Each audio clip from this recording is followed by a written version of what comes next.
All right. How's everyone doing today? Thank you for joining us. This is The Future Belongs to Creators. I'm joined by my normal co-host, Charlie. Hey, Charlie. Hello. And Daniel Beasley, a coworker and friend of mine. Say hi, Daniel. Hello, everybody. All right. Today we are talking about something that maybe a lot of you are considering or maybe already doing, and this is launching your first newsletter. So some of us may have done this before, some of us may be thinking about it, but I thought it would be interesting for us to talk with Daniel, he himself recently launched a newsletter, which I and Charlie are both subscribed to, right? Yep. All right. Thank you. Yes. You got some fans right here. Yeah. And it's not just like he's my friend, so I'm going to sign up to it because he's my friend. It's actually a really cool newsletter. And I'll let you talk more about it in a little bit, Daniel. But yeah, I just wanted to get your perspective on what that's been like for you. And yeah, but before we get into all that, how are you guys doing today? Doing good. Yeah, trucking along. We're in like performance review cycle time at ConvertKit, and so there's a lot of like writing happening right now on my end. Yeah, busy times. No doubt for you both as well. Oh yeah, well luckily I don't have to manage anybody, so I'm just writing my own. But you guys, on the other hand, anyhow, cool. Well, I'm glad everyone's doing okay. Teddy's here. All right, he's back. Yep, we've got him in the chat again. That's awesome. Yeah. All right. Yeah. Cool. We Yeah, reeled him great in. job last week, Teddy. Teddy, a great job. Yeah. We had to bring him on the show just to make him show up in the chat again. So Yep, that's how we do it. Eventually, we're just going to invite all of the listeners onto the show, and that'll be how we go about it. There's one way to build an audience, I guess. Whatever you got to do, I mean, this is the kind of community we're trying to cultivate here. So yeah, exactly. So I just wanted so Daniel, to turn the attention back towards you, I wanted to ask you, let's start off with what made you want to start this in the first place? I mean, there's tons of different, I know, to give you a little bit of background about Daniel, he's formerly owned a coffee shop, which he and I have talked about a lot. He's worked at several different startups, and I think one of them was Flywheel. Is that right? Mm-hmm. Yep. So, The WordPress so I know hosting you've, company. Yep. yeah, yeah. So you've had a different range of expertises and things that you do. So tell us a little bit about your newsletter, what it's about, and kind of what made you want to do it. All right. Well, the newsletter is called Venture Remote, and so I'm going to go back in time a little bit. Thank you, Charlie, for posting that. But I'm going to go back a little bit in time just to kind of give some history because it's interesting how it is where it is today. Because I still remember I was driving back from I'm in North Carolina. I was driving back from Raleigh with my wife, and we were talking about 2 years ago. We were talking about creating. I wanted to start blogging, and so I was like, "What do I like? What do I enjoy?" And back then, I really enjoyed working remote, and so my wife was like, "What about Venture Remote?" So the way this all ties in is I actually started blogging back then about working remote on the name of Venture Remote. Mm. But that lasted for like maybe 6 months, maybe less, maybe 4 months, because I learned a lesson in life. You can't. I also owned a web agency at that time as well, and so I worked at Flywheel, owned a web agency. We just had our daughter, and so a newborn baby. And so then I was also going to blog along the way as well, which was not the best idea. And so anyways, something had to go. That's actually how I found ConvertKit. So through that whole process, and then I actually applied to ConvertKit. So amongst all that as well, I started a new job at ConvertKit. Oh wow! And so at some That's a point, lot. something had to go, and so I quit blogging and sending out newsletter under Venture Remote at that point. But at the same time that we were thinking about that, I was like, you know what we also love to do, which is travel and get out. And so that name works both ways in a sense, right? And so I always had that idea in the back of my head of like, maybe go towards doing that in the future. And so that's kind of where it never left me. So a few months ago, I was like, you know what? I'm obviously still passionate about working remote because that's what I do. But the pandemic brought on a whole nother kind of thing, which was we all created new habits of essentially staying inside and not getting out and doing much. And I think I realized how much and how important it is to get out into nature. And so that's kind of what brought me into Venture Remote, which is researching different places around the world that are mostly remote-ish places. So they don't have to necessarily be fully remote or whatever, where you have no internet or anything like that. It's just really cool places that ideally help you unplug, get out, and travel and stay somewhere to get out into nature. So that's kind of the long story of how it all came to play. So I definitely pivoted the idea along the way, but that's it. I love this concept for a newsletter because I don't know, it's just something. As soon as I saw it, what you were doing, I was like, of course this needs to exist, because I'm always interested in traveling somewhere new. I especially like to work remotely from various places and do like working vacations, basically, where I feel like you get to live in a place more when you're not just there on holiday and you're like there and you do your work and maybe you go to a coffee shop, or I don't know, go for a hike sort of things in the afternoons. And so, yeah, having a curated list of like places that someone else has already done the searching for, and then it's like you pick one and that's where you go and that's where you stay. I love the idea of that. I already have, I just was scrolling back in my messages to my partner because as soon as I saw in one of your Venture Remote emails this Airbnb in Iceland, I was like, I want to go there for sure. Like there's this picture of the Northern Lights. It's in the middle of nowhere. It is on my list, and when I'm vaccinated and like traveling again, I'm going to go stay in that Airbnb because it was on Venture Remote. So thank you for doing the searching so that I don't have to. Yes. Well, please report back. I would love to hear. And I also want to start sharing eventually down the road some of the people who maybe they book something, or just in general, if they book some really cool place. I would love to kind of highlight that as well. But one thing too with this is that I don't know, maybe it's a weird thing for me, but I really enjoy the research of traveling. I don't know if I want to say as much as the actual travel, but I just really enjoy like putting together little trips for the family or bigger trips. And so I was like, how do I do what I like to do and actually create that for other people and show value for them? And that's kind of how the idea about this kind of sparked. Was just like, I already enjoy doing this, so let's just take it and share it with other people along the way. I love that because I like the research to a point, but I also find it overwhelming because Hmm. I'm like, well, there's like 50 million places I could choose. How do I narrow this down? How do I know if I'm picking the right one? And so Right. I prefer to choose from like a shorter list, like the curated one you send out, than choosing from the whole of Airbnb, for example. It is overwhelming. I mean, if, like doing the research, it's like, wow, there's so many spots to choose from, which is good because that means I can come back to an area down the road and highlight Huh. other places. But I also know that the people, us as human nature, I think we want the simplicity of things, right? And so having a few ideas, and I think that's another part too that I've realized is like I don't really necessarily expect people to like see this place and then go in and book it right away, right? It's more of like Mhm. I want to inspire them to think about getting out and doing something different, changing their habits from what we just went through, or and kind of still going through, is of getting away from the digital world and getting out into nature and experiencing that. Because there's something I think most, or hope I would think maybe all, but at least most people would agree that when you get out into nature, there's just something different that happens to us that we feel. And I know there's probably people who can go into really big depth of what that is, but I haven't researched that, so I don't know. I just know I feel different whenever I go out into Yeah. nature and do things. So Yeah, what I love about a curated list like this is it makes me think of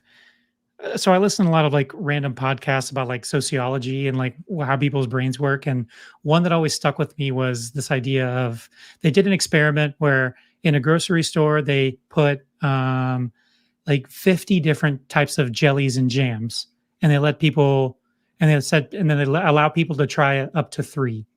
And then they did the same thing and they had seven jellies and jams and they allowed people to try up to three. And when asked, a lot of people were a lot more satisfied when they chose from seven than when they chose from 50, Hmm. because there's sort of like FOMO of the things that I didn't try mhm. sort of sours the things that you did try, because you're like, I only got to pick 3 out of 50 different jellies and jams. What if I just didn't pick the right one? But out of 7, you're a lot more sure about your choice. So this idea of curating is such a really cool sort of psychological thing that happens, where it makes people a lot more satisfied with the things that they choose, which adds real value. Because if I just go to Airbnb and type in Iceland, oh my God. You know what I mean? That's enough for Yeah. just me to Oh be yeah. like, you know what? Screw it. I'm just gonna go to the beach. I'm just gonna drive to the beach an hour from my house. It'll be fine. You know what I mean? But if you get something that's like kind of this sort of quasi unsolicited, I mean, I signed up for it, so it's solicited, but like unsolicited thing that comes into my inbox and it's just like, oh, look at this place. Oh, Iceland. I've always wanted to go there. Oh, this looks amazing. And you may not actually go to that place, but it may at least like spark something in you to like spark a conversation with your partner and say, you know what? Hmm. We need to get the hell out of here. Let's go do something somewhere. Maybe Iceland, maybe somewhere else, maybe whatever. But I love it because I may not necessarily be in the travel mode right now, but I get this sort of like way of experiencing that to some degree by looking through this newsletter and seeing like all these beautiful places, or places I may not even have thought that I would be a cool vacation spot. Everyone always thinks of like, oh, you go to Paris and look at the Louvre, and you go to Iceland and you swim in those pools with the cool looking water or whatever. But like everything's like those ones. But like I never think Croatia. But everything I've ever Right. seen from Croatia is like mind blowing. It's like Hmm. Italy, but more affordable. Like it's just gorgeous. Like so, yeah. I just love what you're doing with that, and just curated things in general. Just usually really spark my interest for that. I think that I curating appreciate that. things is a really good place to start for a newsletter as well. Like if anyone is like knows that they want to have a newsletter and aren't sure exactly what to write about or whatever, I think that all of the newsletters that I love that I'm subscribed to are about curating things, whether it's links to other articles or videos or even just like thoughts. I follow a newsletter for the person who creates it usually because I'm like, okay, I trust their intelligence or their like judgment on this stuff, or they're interested in similar things to me. And so if they're sending me an email with curated like curated thoughts, like what's on their mind, or what are they reading, what are they watching, what are they listening to, where are they staying on Airbnb.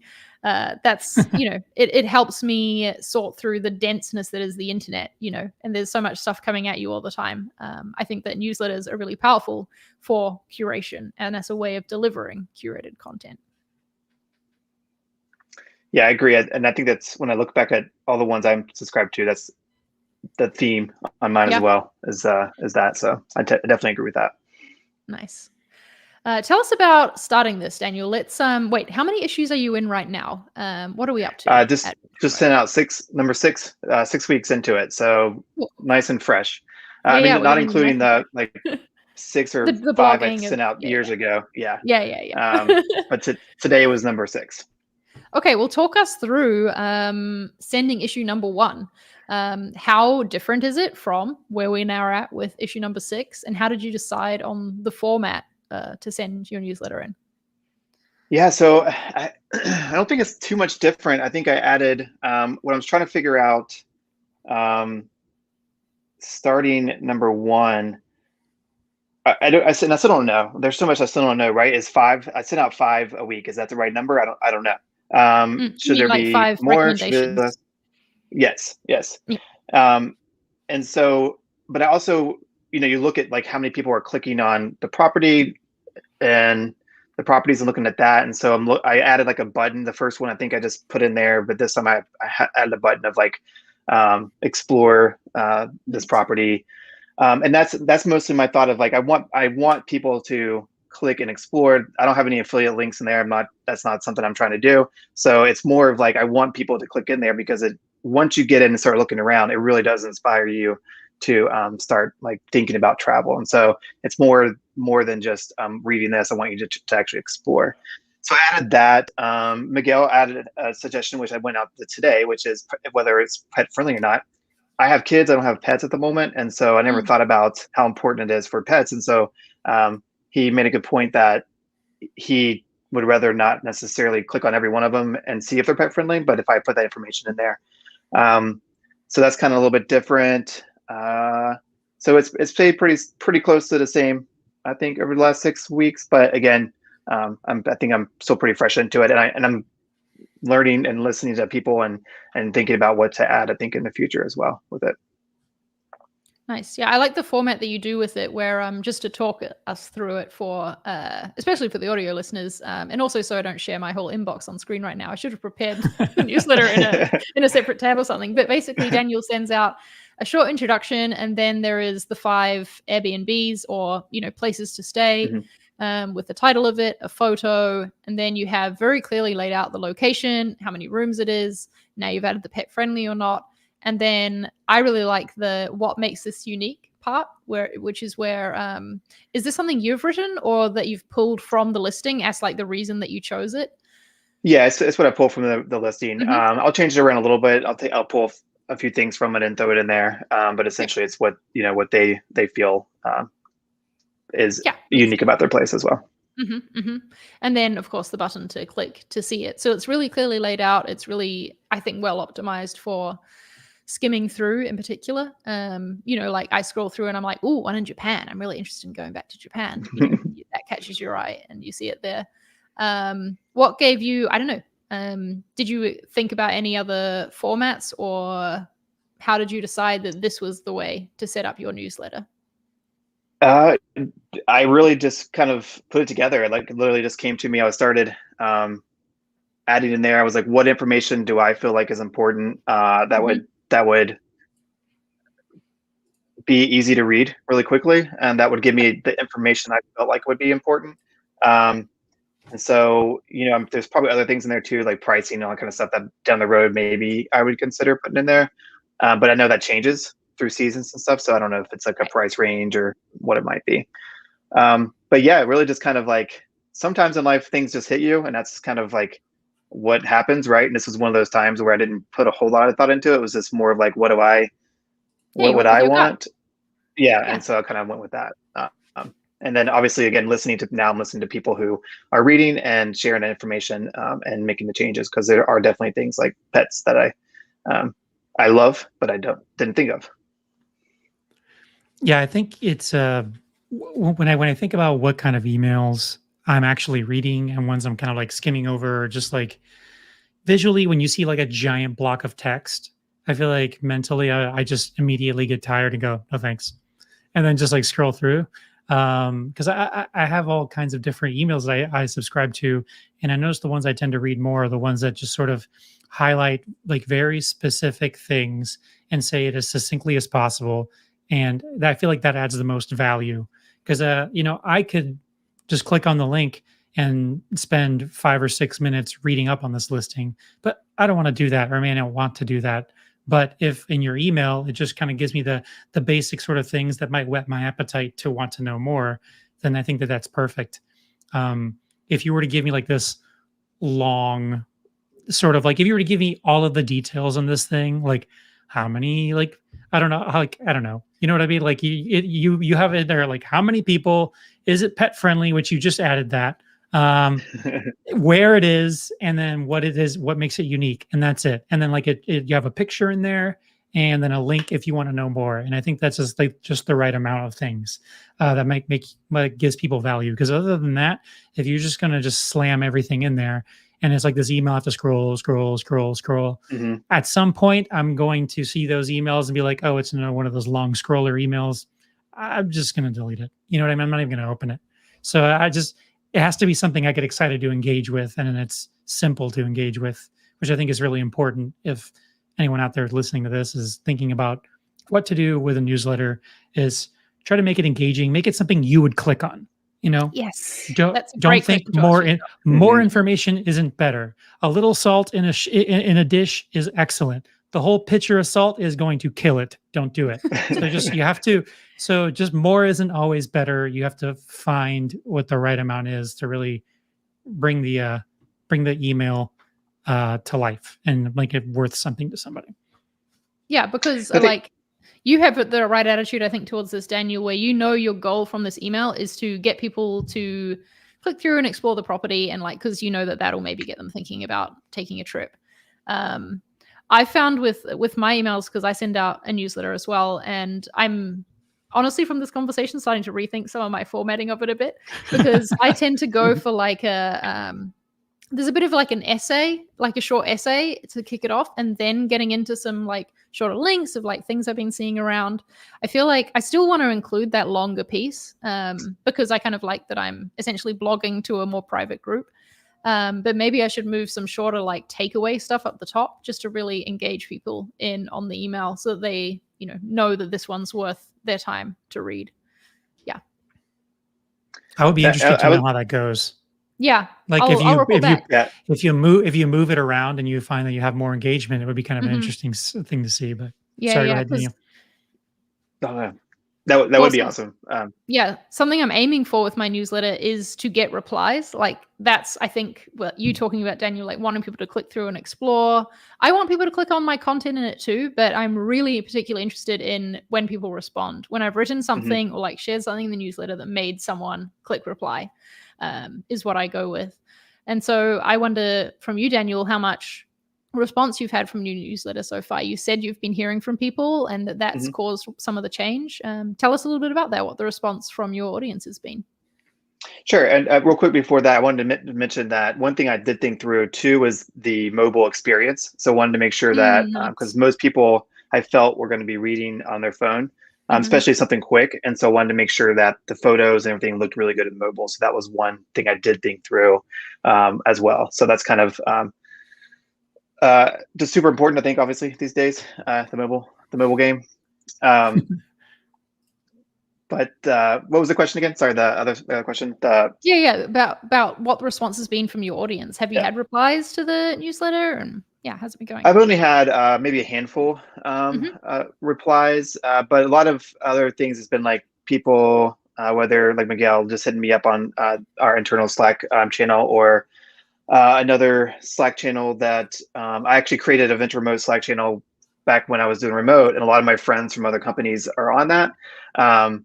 And I got some feedback from that, and then I just Facebook, people hit me up on Facebook saying like here's a friend of mine has this place or whatever it might be. So it's just kind of all over the place, but not a whole lot of like response to the actual email just yet. I'm hoping again that people in the future, they go to a place and they experience it and write back. Maybe that's wishful thinking, but I hope that people do start sharing their ventures out there. And I would like to highlight some of those like in the future as well. Nice. Yeah, Daniel found a cool video of the Airbnb where I stayed when I proposed to my wife, which is funny. Like Aw. somebody that does a really good job, sort of like their cinematography is great, and they sort of do sort of like a house hunters-esque type of a show, but they just kind of go through and explore an Airbnb in the surrounding area. And he found one of the place where I stayed in North Carolina, not too far from where Daniel lives, up in the mountains. And I just thought that was funny. But, like he's always out there like looking for this stuff, and he just found like a cool video. So I got to send that to my wife and be like, "Hey, remember this?" And she's like, "Oh my god!" You know, so You'd cool. be worried if you didn't remember it, right? It's like, what is this? Hey, do you want to stay here? What is this place? Yeah, it was pretty funny. Miguel was like, you do know that's where I got like engaged, right? And I was like, yeah, you're wasn't just a random me sharing this thing. It's like, what a coincidence. Yeah. That's pretty good. Speaking of audience, do you mind sharing how many subscribers are on this newsletter right now? I'm not 6 weeks into it. I just hit over 100, so that's not very many, but I think that's pretty I didn't good, expect honestly. to be over 100 just yet. So I did. So just again, full transparency, I had like maybe 40-ish on the list prior to that, just stayed on there for 2 years that I did nothing with. I obviously sent out an email explaining I was changing things. This is what I'm going to do. I think one person unsubscribed, maybe two. And so those people actually stuck with it. Because I think it does kind of, even though it was about remote work, again, this kind of ties in about a lot of us who are working remote, getting out into actually the nature and experiencing that. So so just surpassed. I think a total is like 102 right now. Nice. And what's been your main way to build up the audience? That extra 60 or so that you have got? Yeah, the biggest was I posted internally here at ConvertKit, which I got a few of you wonderful people, but then also on Facebook. And that's kind of like the interesting, because I'm although I've done many different business things in the past, I still am very like shy about sharing ideas and all that kind of stuff externally to a lot of people. Not because I care about people knowing what I'm doing idea-wise, but I'm just shy about that. So I sent it out on Facebook, not really knowing what to expect, and I think that's when the majority of people signed up. Probably over 50 people or something like that on Facebook. So that's great. Because was that just your personal Facebook as well? It's not like you had like a Venture Remote social media, presence to share within. I have a Venture Remote Facebook page with like 6 people so that wasn't it. It was it's just all friends on that side of thing. And that's one thing so my goal is to send out one weekly. And then the other goal is like, what can I do weekly one thing weekly that I can try to expand the list, to grow the list, and so that's kind of trying to keep it simple, because I don't want to get burnt out on doing too much, working a full-time job, family, and then bringing on this side thing. And so I'm trying to keep it super simple where I do that. And so that's kind of my goal every week. I love that. Like the goal is get the thing out consistently and slowly over time try new things to build the audience. Can you share any examples of some of the, I guess posting to Facebook, posting to our internals, like might have been things that were part of that, trying to grow it? Yeah, that's kind of where that's been it so far. And so this week I was like, I don't know what I'm going to do. And then you all hit me up about this, and I was like, well, this kind of checks this week, right? Here we go. Let's bring that URL up again. Head to ventureremote.com. Yes, thank you. And subscribe to Daniel's newsletter.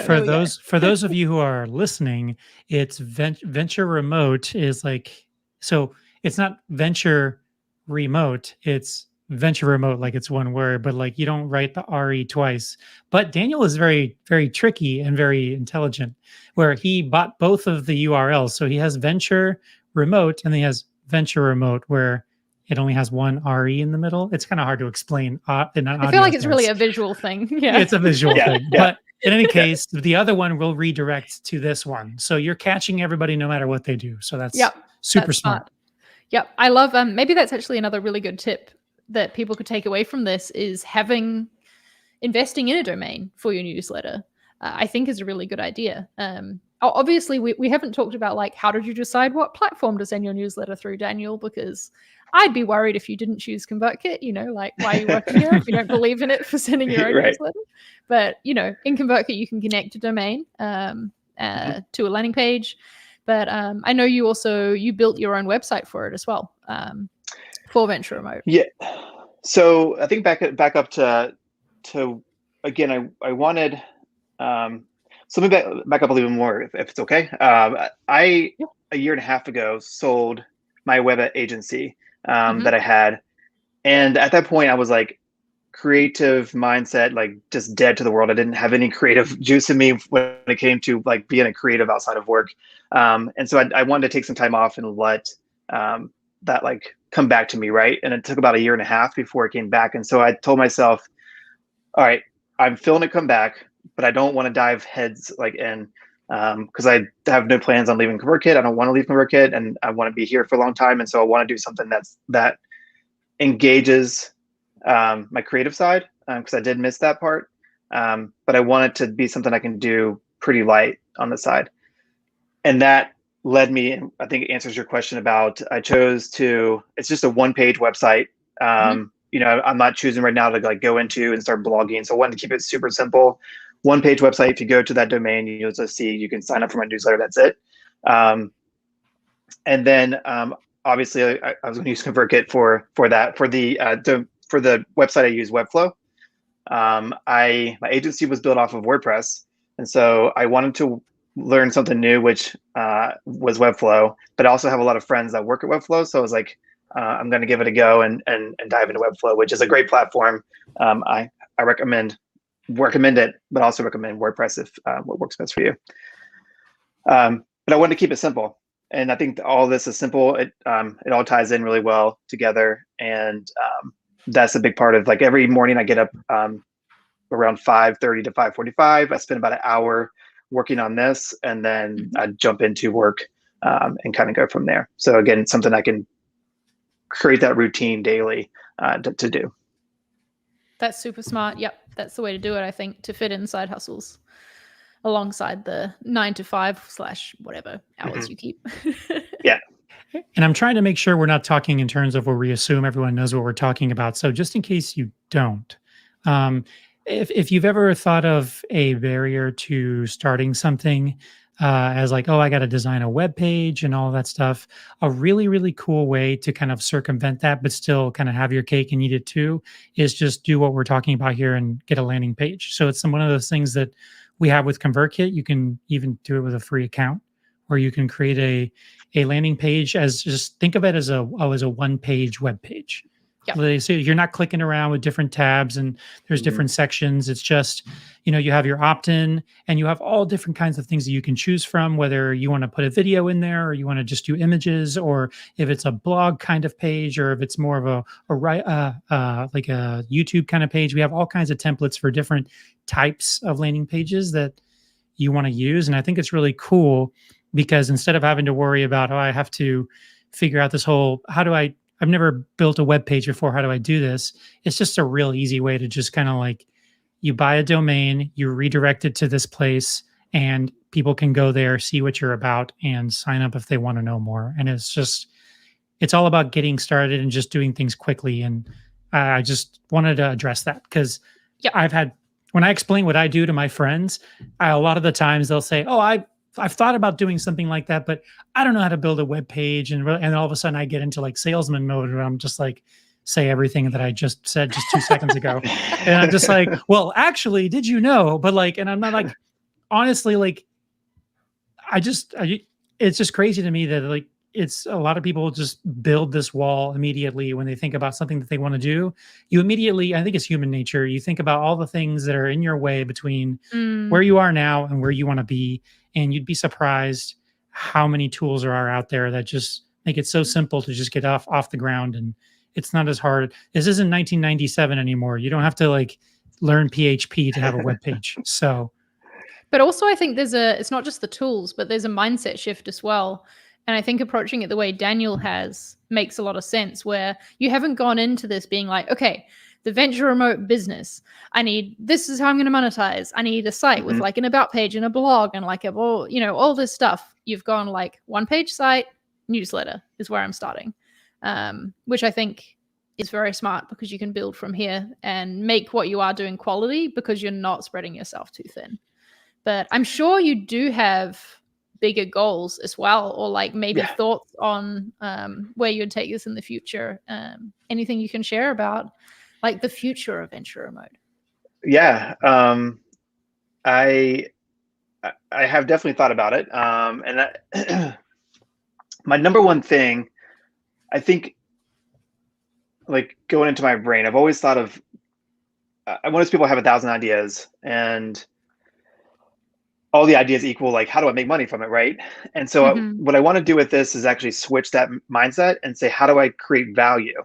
And then I'm in a good position in life where I can create value and then think about the money later. And I don't know that I've been in that position and for like maybe ever in life, where I didn't have to think about right away how to make money. One, it's what I'm doing is super cheap, and so there's not a lot of money invested in. I think I'm paying $7 or $8 a month or something like that for my hosting, or something like that. And then obviously as a ConvertKit employee, we get that free, which we also have a free account if you aren't, that you can use. So it's super low on that, right, price wise. But I'm trying to keep the mindset of like how to create value. Just want to create value, and then down the road I will look at ways to monetize. But obviously I've thought about monetization, and my thoughts towards it is there are a few different ways I think you could go, and this may totally not be the way I go down the road. And so this could just be ideas that don't pan out in the future, but I think there's different ways you can go. You can go towards, obviously, if you get a big enough list, you can do just the sponsorship within your newsletter. You also can go, I think within ConvertKit, you can actually choose. So I could say, I want to send out to all of my people around New York City or something like that, right? If I have a bunch of people who are subscribed in New York, I can send out, I think I can narrow down and say, I want to send these properties to people that are in New York, and maybe they're just like East Coast properties that are more relevant to where they might want to travel. And so I think down the road, I could try to see if people would pay a yearly fee for that to get more specific places, to them. And then on the opposite side, I think for the